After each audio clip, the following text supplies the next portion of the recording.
కీర్తనల గ్రంథము 78వ అధ్యాయము. నా జనులారా, నా బోధకు చెవియొగ్గుడి, నా నోటి మాటలకు చెవియొగ్గుడి. నేను నోరు తెరచి ఉపమానము చెప్పెదను, పూర్వకాలపు గూఢవాక్యములను నేను తెలియజెప్పెదను. మాకు తెలిసిన సంగతులను, మా పితరులు మాకు వివరించిన సంగతులను చెప్పెదను. యెహోవా స్తోత్రార్హ క్రియలను, ఆయన బలమును, ఆయన చేసిన ఆశ్చర్య కార్యములను దాచకుండా వాటిని వారి పిల్లలకు మేము చెప్పెదము. రాగల తరములలో పుట్టబోవు పిల్లలు దాని నెరుగునట్లును, వారు లేచి తమ పిల్లలకు దానిని వివరించునట్లును, వీరును దేవుని యందు నిరీక్షణ గలవారై దేవుని క్రియలను మరువకయుండి యథార్థ హృదయులు కాక దేవుని విషయమై స్థిర మనస్సు లేనివారై తమ పితరుల వలె తిరుగబడకయు మూర్ఖతయు తిరుగుబాటును గల ఆ తరమును పోలియుండకయు వారు ఆయన ఆజ్ఞలను గైకొనున్నట్లును ఆయన యాకోబు సంతతికి శాసనములను నియమించెను, ఇశ్రాయేలు సంతతికి ధర్మశాస్త్రముననుగ్రహించెను. మన పితరులు తమ పుత్రులకు దానిని తెలుపవలెనని వారికి ఆజ్ఞాపించెను. విండ్లను పట్టుకొని యుద్ధ సన్నద్ధులైన ఎఫ్రాయిము సంతతి వారు యుద్ధకాలమున వెనుకకు తిరిగిరి. వారు దేవుని నిబంధనను గైకొనకపోయిరి, ఆయన ధర్మశాస్త్రముననుసరింపనొల్లకపోయిరి. ఆయన క్రియలను, ఆయన వారికి చూపిన తన ఆశ్చర్య క్రియలను వారు మరచిపోయిరి. ఐగుప్తు దేశములోని సోయను క్షేత్రమందు వారి పితరులు చూచుచుండగా ఆయన ఆశ్చర్య కార్యములను చేసెను. ఆయన సముద్రమును పాయలుగా చేసి వారిని అద్దరికి నడిపించెను. ఆయన నీటిని రాశిగా నిలిపెను. పగటివేళ మేఘములో నుండియు రాత్రి అంతయు అగ్ని ప్రకాశములో నుండియు ఆయన వారికి త్రోవ చూపెను. అరణ్యములో ఆయన బండలు చీల్చి సముద్రమంత సమృద్ధిగా వారికి నీరు త్రాగనిచ్చెను. బండలో నుండి ఆయన నీటి కాలువలు రప్పించెను, నదుల వలె నీళ్లు ప్రవహింపజేసెను. అయినను వారు ఆయనకు విరోధముగా ఇంకనూ పాపము చేయుచునే వచ్చిరి, అడవిలో మహోన్నతుని మీద తిరుగబడిరి. వారు తమ ఆశ కొలది ఆహారము నడుగుచు తమ హృదయములలో దేవుని శోధించిరి. ఈ అరణ్యములో దేవుడు భోజనము సిద్ధపరచగలడా అనుచు వారు దేవునికి విరోధముగా మాటలాడిరి. ఆయన బండను కొట్టగా నీరు ఉబికెను, నీళ్లు కాలువలై పారెను. ఆయన ఆహారము ఇయ్యగలడా, ఆయన తన ప్రజలకు మాంసము సిద్ధపరచగలడా అని వారు చెప్పుకొనిరి. యెహోవా ఈ మాట విని కోపగించెను. యాకోబు సంతతిని దహించి వేయుటకు అగ్ని రాజెను, ఇశ్రాయేలు సంతతిని హరించి వేయుటకు కోపము పుట్టెను. వారు దేవుని యందు విశ్వాసముంచకపోయిరి, ఆయన దయచేసిన రక్షణ యందు నమ్మిక ఉంచలేదు. అయినను ఆయన పైనున్న ఆకాశములకు ఆజ్ఞాపించెను, అంతరిక్ష ద్వారములను తెరచెను.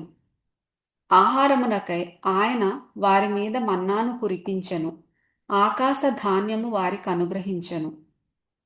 దేవదూతల ఆహారము నరులు భుజించిరి, భోజన పదార్థములను ఆయన వారికి సమృద్ధిగా పంపెను. ఆకాశమందు తూర్పు గాలి ఆయన విసరజేసెను, తన బలము చేత దక్షిణపు గాలి రప్పించెను.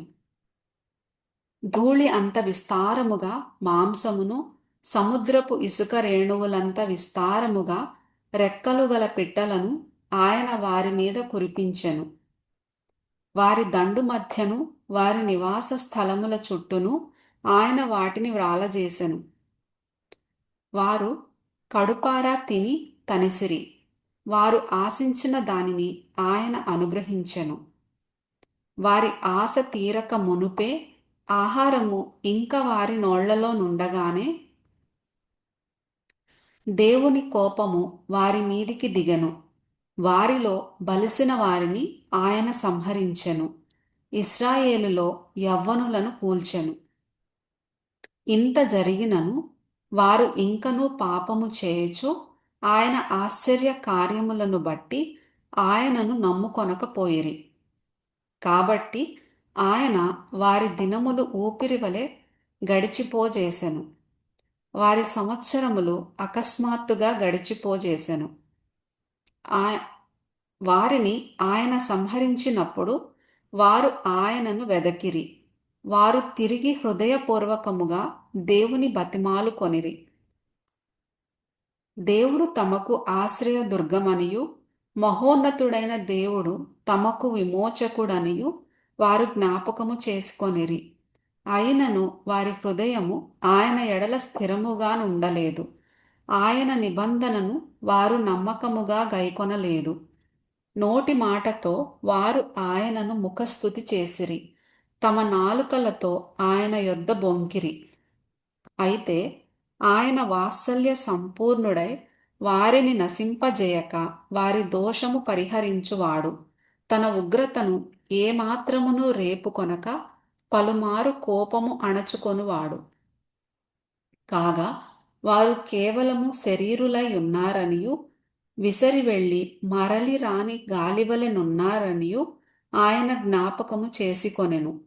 అరణ్యమున వారు ఆయన మీద ఎన్నిమారులో తిరుగబడిరి. ఎడారి యందు ఆయనను ఎన్నిమారులో దుఃఖపెట్టిరి. మాటి మాటికి వారు దేవుని శోధించిరి. మాటి మాటికి ఇశ్రాయేలు పరిశుద్ధ దేవునికి సంతాపము కలిగించిరి.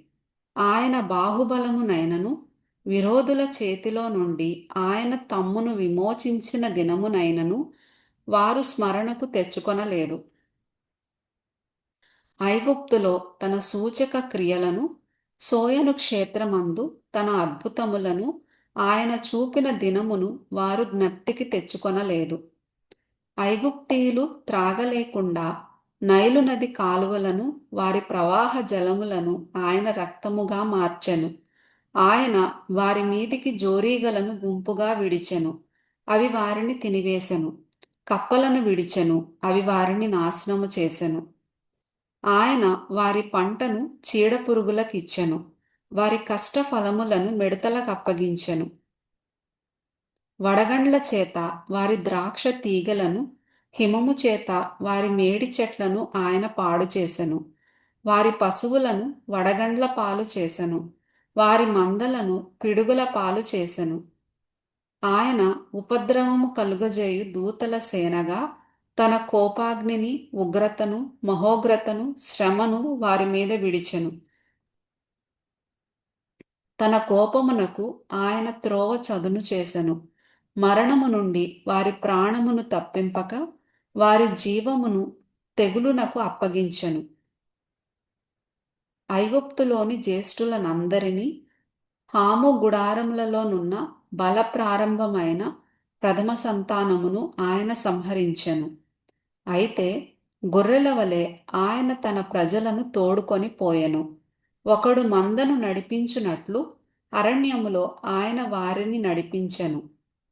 వారు భయపడకుండా ఆయన వారిని సురక్షితముగా నడిపించెను. వారి శత్రువులను సముద్రములో ముంచివేశెను. తాను ప్రతిష్ఠించిన సరిహద్దు నొద్దకు, తన దక్షిణ హస్తము సంపాదించిన ఈ పర్వతము నొద్దకు ఆయన వారిని రప్పించెను. వారి ఎదుట నుండి అన్యజనులను వెళ్ళగొట్టెను. కొలనూలు చేత వారి స్వాస్థ్యమును వారికి పంచి ఇచ్చెను. ఇశ్రాయేలు గోత్రములను వారి గుడారములలో నివసింపజేసెను. అయినను వారు మహోన్నతుడైన దేవుని శోధించి తిరుగుబాటు చేసిరి. ఆయన శాసనములను అనుసరింపకపోయిరి. తమ పితరుల వలె వారు వెనుకకు తిరిగి ద్రోహులైరి. జౌకిచ్చు విల్లు పనికిరాకపోయినట్లు వారు తొలగిపోయిరి. వారు ఉన్నత స్థలములను కట్టి ఆయనకు కోపము పుట్టించిరి. విగ్రహములను పెట్టుకొని ఆయనకు రోషము కలుగజేసిరి. దేవుడు దీని చూచి ఆగ్రహించి ఇశ్రాయేలునందు బహుగా అసహ్యించుకొనెను. షిలోహు మందిరమును, తాను మనుష్యులలో సంస్థాపన చేసిన గుడారమును ఆయన విడిచిపెట్టెను. ఆయన తన బలమును, చెరకును, తన భూషణమైన దానిని విరోధుల చేతికిని అప్పగించెను. తన ప్రజలను ఖడ్గమునకు అప్పగించెను. ఆయన తన స్వాస్థ్యము మీద ఆగ్రహించెను. అగ్ని వారి యవ్వనస్తులను భక్షించెను. వారి కన్యకలకు పెండ్లి పాటలు లేకపోయెను. వారి యాజకులు కత్తిపాలు కాగా వారి విధవరాండ్రు రోదనము చేయకుండిరి. అప్పుడు నిద్ర నుండి మేల్కొను ఒకని వలెను మధ్యవసుడై ఆర్భటించు పరాక్రమశాలి వలెను ప్రభువు మేల్కొనెను. ఆయన తన విరోధులను వెనుకకు తరిమికొట్టెను. నిత్యమైన నింద వారికి కలుగజేసెను. పిమ్మట ఆయన యోసేపు గుడారమును అసహ్యించుకొనెను. ఎఫ్రాయిము గోత్రమును కోరుకొనలేదు. యూదా గోత్రమును, తాను ప్రేమించిన సియోను పర్వతమును ఆయన కోరుకొనెను. తాను అంతరిక్షమును కట్టినట్లు, తాను భూమిని నిత్యముగా స్థాపించినట్లు ఆయన తన పరిశుద్ధ మందిరమును కట్టించెను. తన దాసుడైన దావీదును కోరుకొని గొర్రెల దొడ్లలో నుండి అతని పిలిపించెను. పాడి గొర్రెలను వెంబడించుట మాన్పించి తన ప్రజలైన యాకోబును, తన స్వాస్థ్యమైన ఇశ్రాయేలును మేపుటకై ఆయన అతనిని రప్పించెను. అతడు యథార్థ హృదయుడై వారిని పాలించెను. కార్యములయందు నేర్పరియై వారిని నడిపించెను.